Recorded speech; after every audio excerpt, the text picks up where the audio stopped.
Whenever conference audio is bad, it's usually the microphone that's first to be blamed. Although microphones are important, what's often overlooked is the influence of the room the microphone is in. Let's take a look at why. Every time we hear sound indoors, we're actually listening to two distinct components. First, the sound that travels directly from the source to our ears. We'll refer to this as direct sound. A short time later, we'll begin to hear sound that has arrived via reflected paths from the room's internal surfaces. This reflected sound is generally referred to as reverberance or reverb. Excessive reverberation is detrimental to speech intelligibility, as it smears out sounds over time, making one word blend into the next.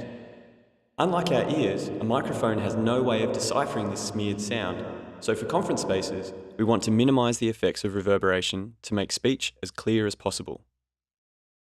The character of the reverberation in a space is controlled both by its size and the sound absorption properties of its surfaces.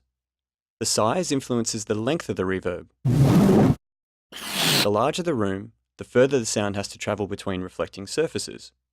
It takes more time for sound to travel, creating a longer and more detrimental reverb for speech.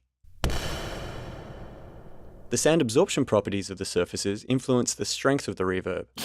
If we make the room's surfaces highly absorptive, the reflected sound is weakened and the reverb is less audible.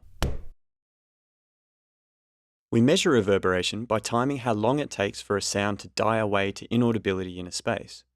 In technical terms, we measure the time taken to decay by 60 decibels.